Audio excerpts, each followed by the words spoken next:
Good morning dear students.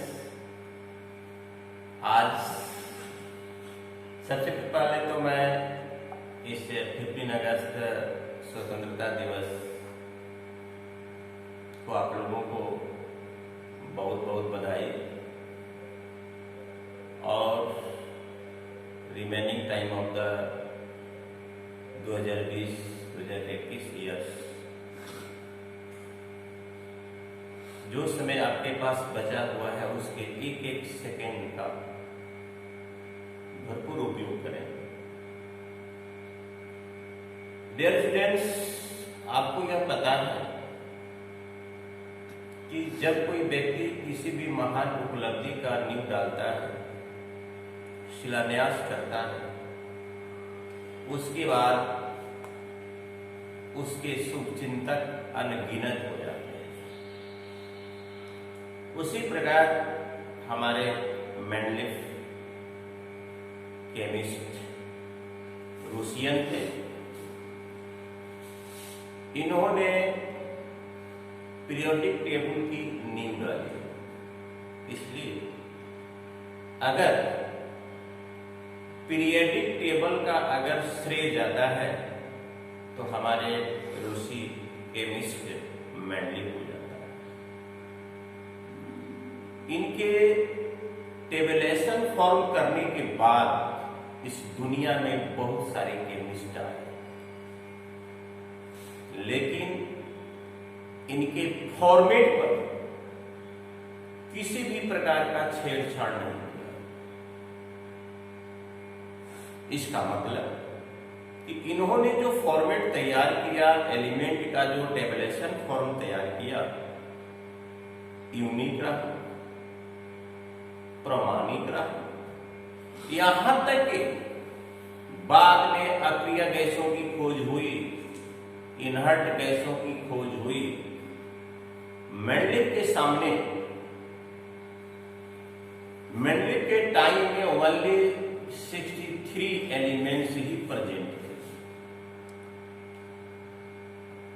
तो उन्होंने 63 elements को ही अपने टेबलेशन फॉर्म में जगह दिया।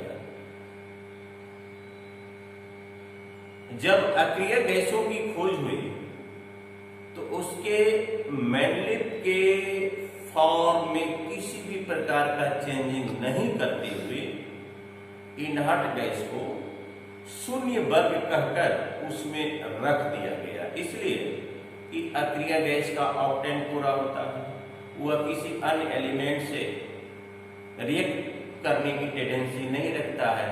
अगर दो आर्गन, दो क्रिप्टन अगर हम एक जगह लाते हैं तो आप उससे मॉलिक्यूल्स की संभावना नहीं कर सकते। तो डियर स्टूडेंट्स, ये जो मेंडलीफ का पीरियोडिक टेबल है, इसको हम लोग करते हैं शॉर्ट फॉर्म। ये एलिमेंट्स टेबुलेशन जो फॉर्म है यह शॉर्ट फॉर्म कहलाता है।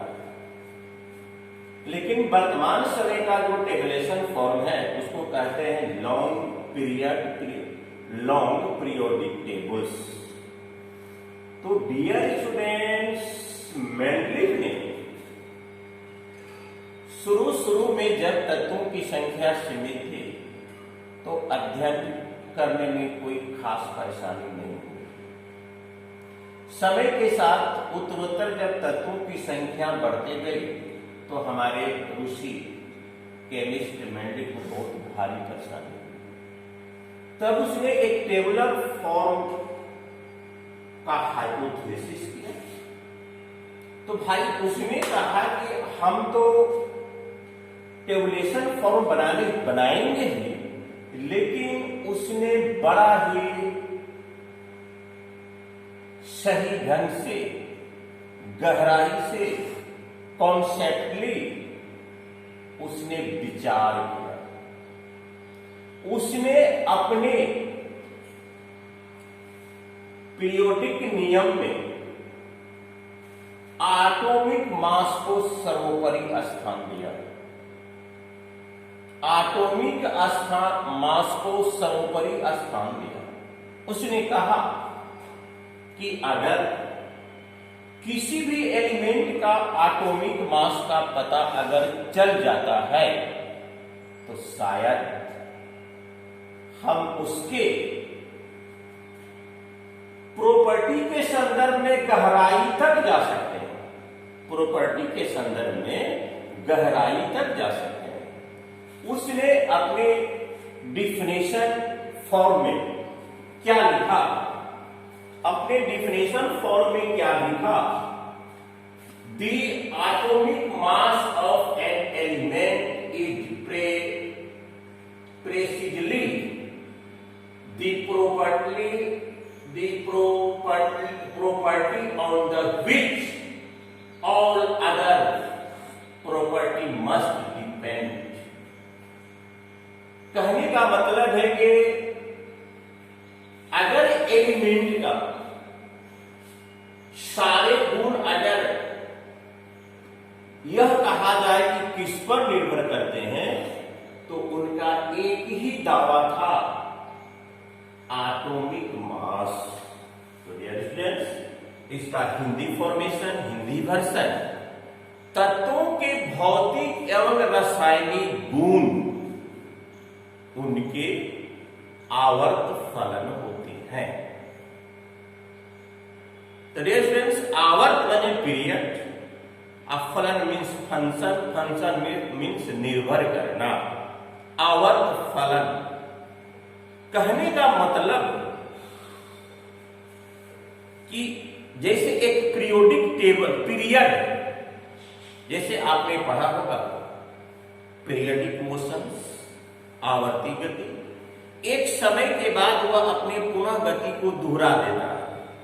जैसे एक विद्यालय की चर्चा किया जाए, विद्यालय की चर्चा किया जाए, हर 40 मिनट्स पर एक पीरियड लगती है। इसका मतलब है कि ये घंटी अपने एक निश्चित अंतराल पर क्या करती है, स्वतः तो नहीं बजती है, बजाना पड़ता है। यह एक पीरियड है। उसने कहा कि अगर तत्वों को बढ़ते हुए परमाणु भार के क्रम में अकॉर्डिंग टू इंक्रीजिंग ऑर्डर्स, बढ़ते हुए परमाणु भार के क्रम में अगर तत्वों को सजाते हैं तो एक निश्चित अंतराल के बाद, एक निश्चित अंतराल के बाद उनके गुणों की पुनरावृत्ति होगी। अब फलन मतलब क्या, निर्भर करना, फंक्शन माने निर्भर करना। कहने का मतलब आवर्त तो ये हुआ कि एक निश्चित अंतराल के बाद गुणों की पुनरावृत्ति होगी। अब फलन, आवर्ती फलन,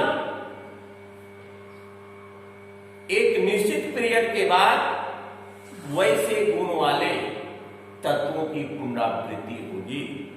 यही इसका मूल कॉन्सेप्ट है मेंडलिव के पीरियडिक टेबल। तो अपने वह आवर्त सारणी में सबसे सर्वोपरि एलिमेंट्स किसको माना, ऑक्सीजन को और हाइड्रोजन को।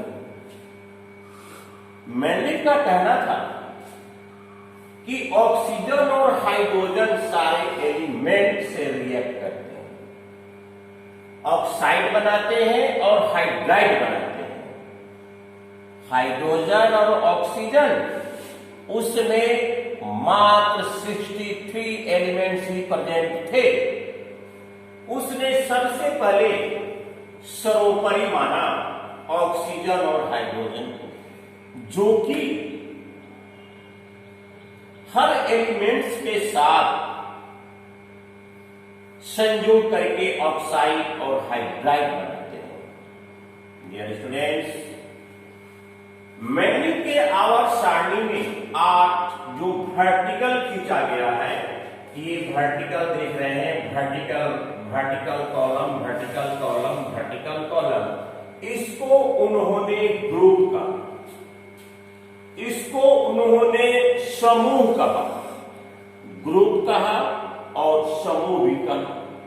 ग्रुप इंग्लिश, और हिंदी रूपांतरण समूह। और जो उसने हॉरिजॉन्टल कॉलम खींचा उसको इन्होंने पीरियड का, जो उसने हॉरिजॉन्टल कॉलम खींचा तो उसको उन्होंने पीरियड का। तो dear students, what do means by period and the groups? तो जो vertical periodic table are called group. जो ऊपर से नीचे वर्टिकल कॉलम बना हुआ है वो हो गया ग्रुप, और जो हॉरिजॉन्टल कॉलम बना हुआ है वो हो गया पीरियड। तो dear students, please you count the vertical columns and the horizontal columns. 1, 2, 3, 4, 5, 6, 7, 8. There are 8 groups in Mendel periodic tables. Please count horizontal columns.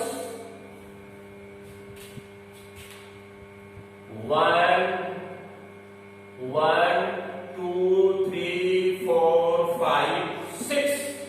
6 columns are called periods. उसने सबसे पहले क्या किया, जितने 63 एलिमेंट्स प्रेजेंट थे एक छोटा छोटा कार्ड पेपर बनाया, कार्डबोर्ड बनाया, और प्रत्येक कार्डबोर्ड पर एलिमेंट का प्रॉपर्टी और एटॉमिक मास को लिख दिया। प्रॉपर्टी और मास को लिख दिया और पिन के सहायता एक वॉल में उसको चिपका दिया, अट्रैक्ट कर दिया, स्टिच कर दिया। देखा कि कुछ जगह बाकी रह जाते हैं। अकॉर्डिंग टू इंक्रीजिंग ऑर्डर सारे एलिमेंट को डिकोड कर दिया अल्पिन पिन के सहायता। पहले ये उनकी शुरुआती हाइपोथेसिस थी। सारे एलिमेंट्स को परमाणु भार के क्रम में दीवार पर अटैच कर दिया, प्रॉपर्टी के साथ और प्लस एटॉमिक मास के साथ। उसके बाद उसने ये टेबुलेशन फॉर्म का, टेबुलेशन फॉर्म को यथार्थ में लाया। तो डियर स्टूडेंट्स, हाइड्रोजन और ऑक्सीजन सारे एलिमेंट के साथ संयोग करते हैं, ऑक्सीजन ऑक्साइड बनाता है और हाइड्रोजन हाइड्राइड बनाता है।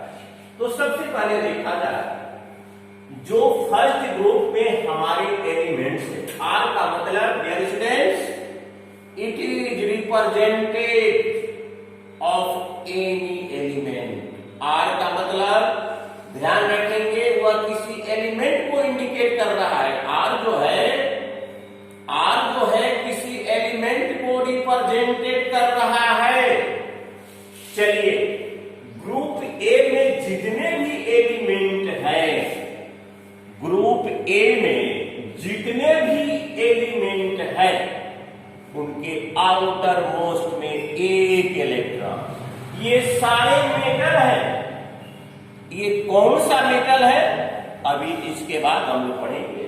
ये सारे मेटल है, लिथियम, पोटेशियम, सोडियम, पोटेशियम इतना सॉफ्ट होता है कि उसे चाकू से खरोच कर काटा जा सकता है। और सोडियम इतना मोस्ट रिएक्टिव होता है कि इसे हम लोग केरोसिन तेल में इमर्ज करके रखते हैं। अगर उसको ओपन क्लाइमेट में रखेंगे तुरंत ऑक्सीडाइज हो जाएगा। तो इसके आउटर मोस्ट में एक इलेक्ट्रॉन और ऑक्सीजन के आउटर मोस्ट में 6 इलेक्ट्रॉन। ऑक्सीजन के आउटर मोस्ट में 6 इलेक्ट्रॉन, तो ऑक्सीजन का संयोजकता इलेक्ट्रॉन, ऑक्सीजन को अपने आउटर मोस्ट में 8 इलेक्ट्रॉन कंप्लीट करने के लिए कितने इलेक्ट्रॉन की आवश्यकता है? 2। और इसको यह 1 इलेक्ट्रॉन से आगेगा। जितना भी इसमें है सब 1 इलेक्ट्रॉन लॉस करेगा। तो आर का हुआ 1, ऑक्सीजन का हुआ 2, R का हुआ 8, ऑक्सीजन का हुआ 2, जिसके कारण रिएक्शन के दौरान, कंबाइनेशन के दौरान संयोजकता इलेक्ट्रॉन का आदान प्रदान हो जाता है डियर स्टूडेंट्स।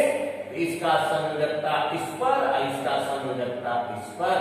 तो जो हमारा मेटल ऑक्साइड बनेगा उसका फॉर्मूला क्या हुआ, R2O। Where is R is an element, hydrogen का बाइलर आउटर मोस्ट में एक इलेक्ट्रॉन, और अपने अष्टक को पूरा करने के लिए एक ही इलेक्ट्रॉन चाहिए, और इसके भी एलिमेंट को एक इलेक्ट्रॉन त्यागना है। नतीजा यह होता है कि दोनों का सेम वैलेंस इलेक्ट्रॉन है, दोनों का सेम संयोजकता इलेक्ट्रॉन है, इसलिए RH इसका फॉर्मूला होगा। सेकेंड में चलिए, इस ग्रुप 2 में जितने भी मेटल्स हैं उसमें 2 इलेक्ट्रॉन, इलेक्ट्रोपॉजिटिव एलिमेंट्स, 2 इलेक्ट्रॉन त्यागने की क्षमता, और ऑक्सीजन को 2 इलेक्ट्रॉन ग्रहण करने की क्षमता है। दोनों दो को कॉमन डिवाइजर से डिवाइड कर दिए तो बच गया RO। इसलिए इसमें जो मेटल ऑक्साइड बनेगा वह बनेगा आपको RO। यह जो इस ग्रुप के जो एलिमेंट्स हैं 2 इलेक्ट्रॉन त्यागकर अपने आउटर मोस्ट को कंप्लीट करेंगे, और हाइड्रोजन को 1 लेने की क्षमता है। तो इसका संयोजकता 1, इसका संयोजकता 2, यह आ गया इस पर तो 2 हुआ, यह आ गया इस पर तो 1 हुआ। तो हाइड्राइड का जो सूत्र बनेगा वह RH2, ऑक्साइड का सूत्र बनेगा RO। एक और मैं ग्रुप को बारे में समझा रहा हूं।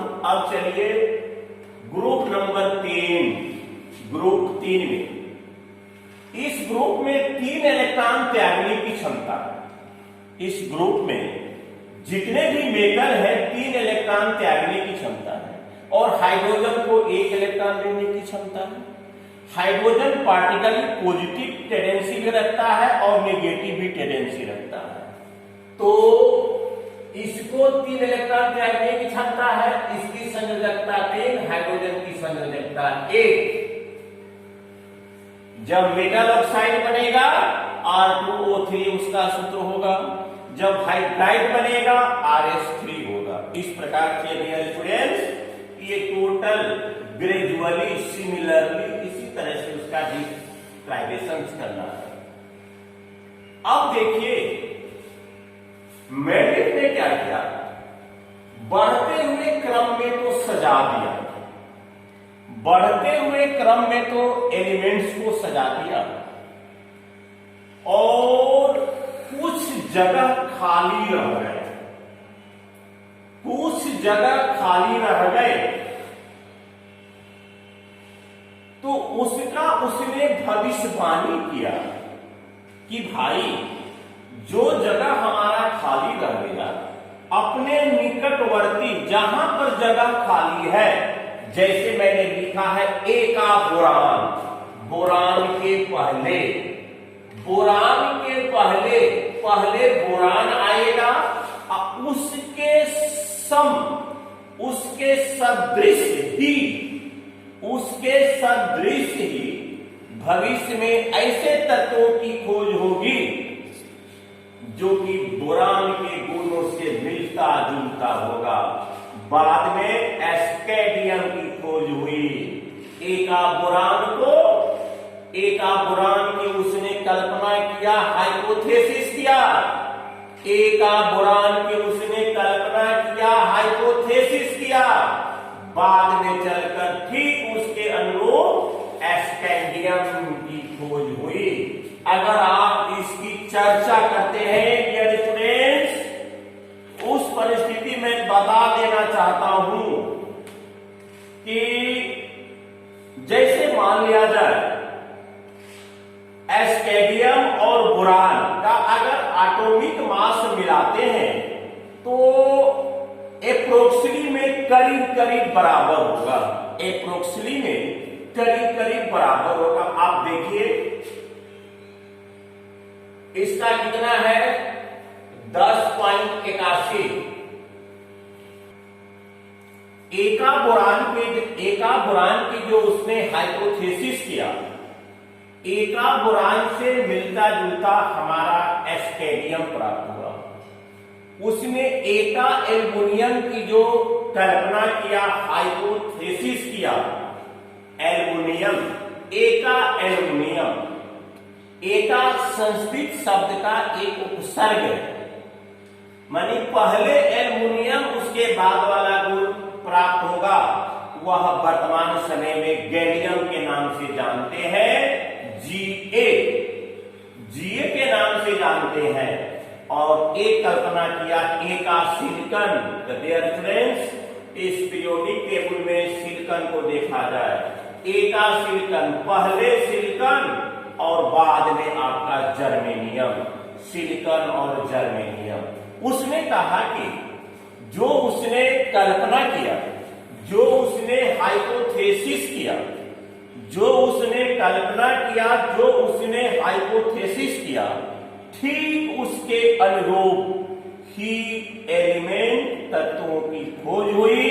इसलिए हम लोग आज कहते हैं, हमारा एक प्रश्न भी है कि मेंडलिव की भविष्यवाणी किस प्रकार सिद्ध हुई, मेंडलिव की भविष्यवाणी किस प्रकार सिद्ध हुई। तो आपने क्या लिखेंगे, मेंडलिव ने टेबुलेशन फॉर्म बनाते समय जो जगह बच गए थे उसके संदर्भ में भविष्यवाणी की थी कि इस प्रकार के तत्वों से ही उसका भरपाई होगा। जैसे एका बोरान के लिए एका बोरान का हाइपोथेसिस किया, एका एल्युमिनियम, एका सिलिकॉन, एका बोरान का जो हाइपोथेसिस किया उसके अनुरूप एस्केडियम प्राप्त हुआ, एका एल्युमिनियम तो गैलियम प्राप्त हुआ, एका सिलिकॉन जर्मेनियम प्राप्त हुआ। डियर स्टूडेंट्स, मेंडलिव ने क्या किया है, मेंडलिव ने क्या किया, हाइड्रोजन का स्थान लिमिट नहीं किया। हाइड्रोजन का स्थान उसने मेटल में भी रखा है और नॉन मेटल के 7वें वर्ग में रखा है। नॉन मेटल के 7वें फ्लोरीन हाइड्रोजन परिवार में रखा गया है। हाइड्रोजन परिवार में भी इसको रखा गया है क्योंकि यह अंशकली मतलब पार्टिकली आपका पॉजिटिव चार्ज भी बनाता है और निगेटिव चार्ज भी बनाता है। उसने हाइड्रोजन के स्थान को विवादपूर्ण रखा। उसने कहा कि हम तत्वों को बढ़ते हुए परमाणु भार के क्रम में सजाएंगे। तो डियर स्टूडेंट्स, आप यह देखें निकेल का 58.71 जबकि कोबाल्ट का है 58.93। पहले निकेल होना चाहिए था, तब कोबाल्ट होना चाहिए था। ये उनकी, जो इंसान एक्सपेरिमेंट करते हैं तो गलतियां भी उन्हीं से होती है। तो पहले निकेल होना चाहिए था, तब कोबाल्ट होना चाहिए था। Te और देखिए आयोडीन कहां पर है, मैंने स्थानांकित किया है, यहां पर देखिए आयोडीन का 126.90 जबकि Te का 127.60। नतीजा ये रहा, यह यहां होना चाहिए था, यह यहां होना चाहिए था। यह भी इनकी आंशिक विसंगति, लेकिन लाख विसंगति रहने के बाद भी इस मॉडर्न केमिस्ट जितने भी आए, इनकी फॉर्मेट पर किसी भी प्रकार की छेड़छाड़ी नहीं की। जो हमारे इनहर्ट गैसों की उपलब्धि हुई उसको अंतिम में रख दिया गया। तो मॉडर्न जो लॉन्ग पीरियडिक टेबल बनाया गया है, तो मेंडलिव के सारे दोषों को दूर करने का प्रयास किया गया है। तो डियर स्टूडेंट्स, नेक्स्ट क्लासेस में अभी तो रह गया बहुत चीज इसके बारे में बताने के लिए, अभी एक एक चर्चा करके बताएंगे कि फर्स्ट सीरीज क्या है, सेकेंड सीरीज, कुछ इसमें से रेयरर अर्थ मेटल होते हैं, कुछ मुद्रा मेटल्स होते हैं, कुछ रेडियो एक्टिव मेटल्स होते हैं,